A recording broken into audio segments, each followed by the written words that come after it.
नई दिल्ली से दो बड़ी खबरें सामने आई हैं। एक गुड न्यूज़ है और एक बैड न्यूज़ है। दिल्ली में सरकार बदलते ही कई चीज़ें बदल चुकी हैं और इनका असर अब जनता पर देखने को मिल रहा है। दिल्ली में टैक्सी और ऑटो की फिटनेस जांच अब मुफ्त नहीं रही है। दिल्ली में अब टैक्सी और ऑटो चालकों को फिटनेस जांच के लिए 300 रुपये से 500 रुपये महीना देना होगा। 2019 से जारी मुफ्त सेवा 1 अप्रैल 2025 को ख़त्म कर दी गई। ये फैसला लगभग 50,000 टैक्सी और 1 लाख से ज़्यादा ऑटो मालिकों को प्रभावित करेगा। इस फैसले का चालक संगठनों ने विरोध शुरू कर दिया है और आरोप लगाया है कि विभाग ने बिना कोई नोटिस दिए ये शुल्क लागू कर दिया। इतना ही नहीं, फिटनेस जांच में देरी होने पर अब रोजाना 50 रुपये जुर्माना भी देना होगा, जो पहले महज 20 रुपये दिया जाता था जब आम आदमी पार्टी की सरकार राजधानी दिल्ली में थी। वहीं अब दिल्ली में आयुष्मान भारत योजना शुरू हो गई है। 10 लाख रुपए तक का मुफ्त इलाज गरीबों को मिलेगा। दिल्ली वालों के लिए एक बड़ी खुशखबरी भी आज सामने आई है। आज से राजधानी में आयुष्मान भारत योजना लागू हो गई है। दिल्ली सरकार और केंद्र सरकार के बीच हुए समझौते के बाद अब एलिजिबल सिटीजन्स को इसका लाभ मिलना शुरू हो जाएगा। 10 लाख रुपए तक का मुफ्त इलाज। पहले चरण में 1 लाख लोगों के लिए आयुष्मान कार्ड बनाए जाएंगे। शुरुआत AAY आधार कार्ड धारकों से होगी। इसके बाद BPL कार्ड जिन लोगों के पास है उन्हें जोड़ा जाएगा। दिल्ली सरकार ने इस योजना के लिए 2144 करोड़ रुपए का बजट पास किया है। दिल्ली वालों के लिए ये बड़ी खबर है। आज से राजधानी दिल्ली में आयुष्मान भारत योजना लागू हो गई है, यानी कि अब 10 लाख रुपए तक का मुफ्त इलाज गरीब लोगों को मिल सकेगा। पहले चरण में ही 1 लाख आयुष्मान कार्ड बनाए जाएंगे और शुरुआत होगी AAY कार्ड धारकों से। अगर आपके पास भी AAY या BPL कार्ड है तो आप भी जल्द ही इस योजना के हकदार बन सकते हैं।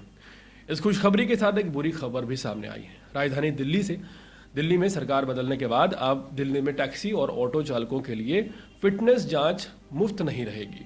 परिवहन विभाग ने 2019 से जारी इस निःशुल्क सेवा को खत्म कर दिया है और अब फिटनेस जांच के लिए 300 से 500 रुपये का शुल्क तय किया गया है।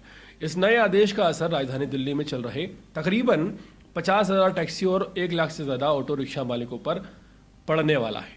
सितंबर 2019 में दिल्ली सरकार ने ऑटो रिक्शा चालक, काली पीली टैक्सी और इनको इकोनॉमिक कैब्स की फिटनेस जांच पर लगने वाले शुल्क को खत्म कर दिया था। उससे पहले टैक्सी के लिए 400 रुपये और ऑटो के लिए 200 रुपये देने होते थे। यह निर्णय 2020 के विधानसभा चुनाव के कुछ समय पहले लिया गया था, जिसके बाद आम आदमी पार्टी ने सत्ता में ज़बरदस्त वापसी की थी। करीब 5.5 साल तक ये सेवा जो है फ्री रही और चालकों से ऑनलाइन स्टॉल बुक करते समय कोई शुल्क बिल्कुल नहीं लिया गया। लेकिन अब परिवहन विभाग ने 1 अप्रैल 2025 से इस फैसिलिटी को ख़त्म करने का फैसला लिया है। चालकों का कहना है कि विभाग ने इसके बारे में किसी भी तरह की सूचना नहीं दी। जब उन्होंने फिटनेस जांच के लिए स्टॉल बुक किया तब उन्हें फ्री फैसिलिटी की जगह पे करने का ऑप्शन मिला। इस फैसले का ऑटो और टैक्सी चालकों की यूनियनों ने विरोध किया है।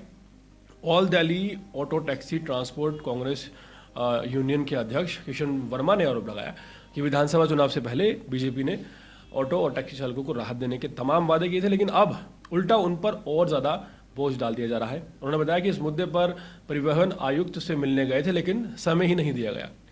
अब वे परिवहन मंत्री से मिलने की योजना बना रहे हैं ताकि आगे आने वाली समस्याओं पर चर्चा हो सके। आपको बता दें कि परिवहन विभाग ने ना सिर्फ शुल्क तय कर दिया है, बल्कि अगर कोई लेट होता है फिटनेस जांच कराने के लिए तो जो जुर्माना पहले 20 रुपये प्रतिदिन यानी कि रोज़ दिया जाता था, उस जुर्माने को बढ़ाकर 50 रुपये कर दिया है। यूनियन का कहना है कि ये फैसला ऑटो और टैक्सी चालकों के लिए आर्थिक बोझ बढ़ा देगा और राजधानी दिल्ली में बीजेपी की सरकार बदलने के बाद कई ऐसे फैसले जो देखने को मिल रहे हैं जिनमें ये दावा किया जा रहा है कि बीजेपी की सरकार आई तो गरीब आदमी पर बोझ बढ़ना शुरू हो गया है।